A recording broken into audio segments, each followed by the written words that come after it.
Сайн байцгаана уу? Таны ажлыг хэлбэрчлэх Facebook группийн нэмэлт тохиргоонуудын талаар бэлдсэн хичээлээ хөрвж байна. За энэ удаагийн хичээлээр өөрийнхөө Facebook групп дээр нэмэлт аппликейшнууд оруулаад тэгээд өөрийнхөө одоо хийх гэж байгаа зарим нэг үйлдэлүүдийг болон зарим нэг ажлуудыг хялбарчлах боломж байдаг талаар үзэж байна. За мэдээж тухайн группийг удирдах байгаа админ маань тухайн тохиргоо хийх боломжтой. За энэ дээр нэг юм групп байна. За тухайн группийн одоо удирдлагын хэсэг маань энд харагдаж байна.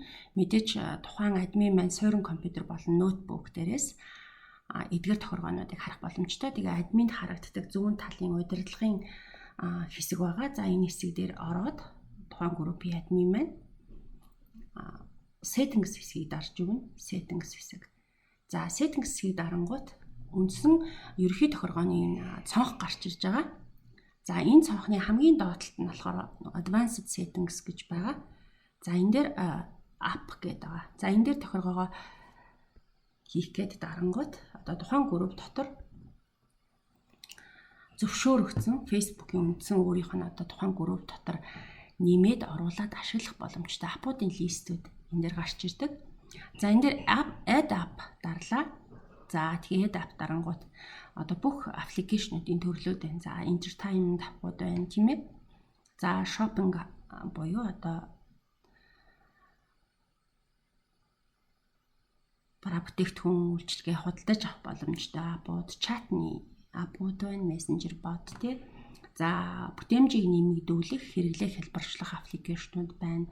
За тэгээд тухайн одоо бизнесийн үйл ажиллагаа болон одоо тухайн групп дээр бас группийнхаа гишүүдийг хэлбэр ашиглах боломжтой, ажлыг нь хэлбэрчлэх ийм аппууд байна. Жишээ нь автоматар пост хийх гэдэг юм уу тий. За одоо жишээ болгоо. За all of дээр нь дарж байгаа. Би өөрийнхөө түгээмэл ашигладаг нэг аппликейшнийг нэмээд оруулчих. За StreamYard. Гэхдээ энд одоо жигсаалтанд нь байгаа аппликейшн бол нэмэгдэнэ гэсэн. За StreamYard гэдэг аппликейшн маань юу нь бол тухайн групп дотор шууд лайв хийх боломжтой стрим лайв хийх боломжтой юм аппликейшн байдаг. За StreamYard-а нэмчнэ групп дотроо. За тэгэхээр ийм цонх гарч ирнэ add. За ингээд тухайн групп дотроо би StreamYard буюу энэ аппликейшнийг ашиглаад шууд лайв хийх боломжтой боллоо. За гэхдээ нөгөө талаасаа StreamYard аппликейшнээ өөрийнхөө одоо компьютер дээр болон ноутбук дээрээ татаж аваад бүртгэлээ үүсгэсэн байна. За одоо жишээ нь StreamYard гэж хичээд за өөрийнхөө аккаунтыг үүсгэж чинь төлбөртэй хувилбар байвал төлбөртэй хувилбарыг аваад фри хувилбарууд байвал фри, хязгаарлагдмал хувилбаруудыг ашиглаж болно. За StreamYard руу ингээд үүссэн аккаунт маань байна. Өөрийн миний аккаунт руу орлоо. За энэ дээр би тухайн компьютер зөвлөгөө гэсэн групп дээр шууд лайв хийгээд. За тэгэхээр create broadcast хийчихнэ.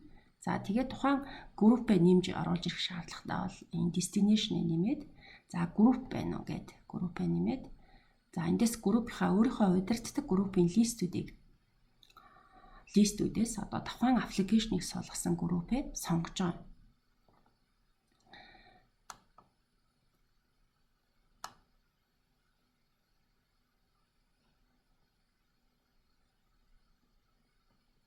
За энэ дээр листэн дээрээс нь харна л да. Одоо би сая компьютер зөвлөгөө гэсэн группийг нэмсэн байгаа. За энд байна.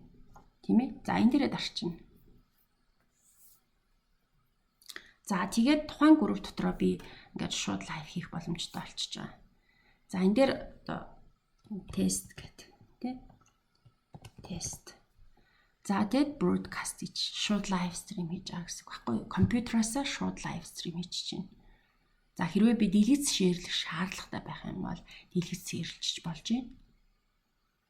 За энэ ингээд хэсэг уншина. За камера нээх бол камера нэмээд нэгээд микрофон нээх бол микрофон нээж гэсэн. За тэгээд зөвшөөрчж байгаа.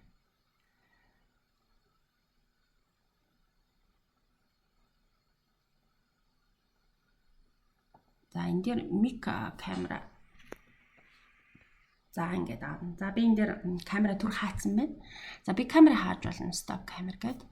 За дууга бас хааж болно, нээж болно. За тэгчээд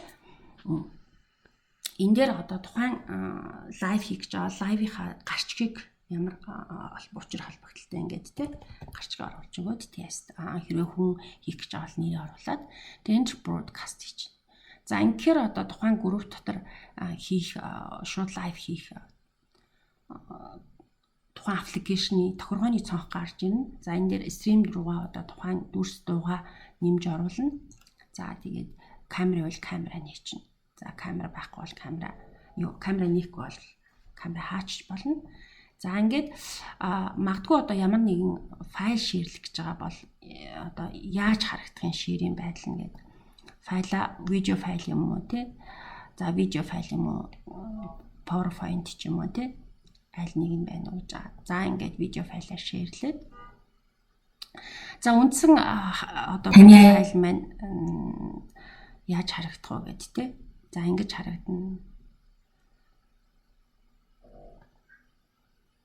За хүн байна өөрөө бас ингэж харагдана ч гэдэг юм те. Хүний дүрс маань жижиг байна, том байна гэд. За тэгээд дараа нь go live тарчин. Go live. За мэдээж суурин компьютер болон ноутбук дээрээс тухайн админ маань тухайн үйлдэлийг харах боломжтой. За би тэгээд админ групп руугаа тухайн тохиолдол хийх гэж байгаа групп руугаа нэвтэрч ороод админ харагддаг үндсэн тохиолдол за remove хийчихнэ. За стрим руугаа оруулаад шууд явчих болно. Шууд лайв хийчин. За тэгээд би групп дотор лайв хийх юм бол go live дээрээ дараа baron title-ийн үнцгэн дээр дараад go live тарчин. За тэгэхээр тухайн групп дотор би бас зөвшөөрөгдсөн аппликейшнуудыг нэмж оруулаад тэгээд тухайн аппликейшны тусламжтайгаар одоо групп дотор ямар нэгэн арга хэмжээ зохион байгуулах ч гэдэм юм уу шууд лайв хийх. За группийн гишүүдийг идэвхжүүлэх, группийн одоо бүтээмжтэй байлгах юм боломж бүрдэж байгаа. Тэгэхээр шууд лайв мэн одоо энд хийгдэж байна тийм ээ. За тэгээ би энийг ингээ устгачлаа. За delete post хийчихнэ. За энэ нөгөө талаасаа болохоор би end broadcast буюу шууд групп дотор хийж байгаа лайв устгачаа. За тэгэхээр групп дотор би групп дотор одоо тухайн аппликейшн нэмэгдсэн байдал байгаа нь энд харагдаж байна. За энийг ингээ устгах чинь. За тухайн аппликейшны групп дотроос бас би устгаж хэрэглэхгүй байвал аппликейшн дотроос устгах боломжтой байдаг. За тэгээд аппликейшнээс дарж аваад remove хийчихнэ.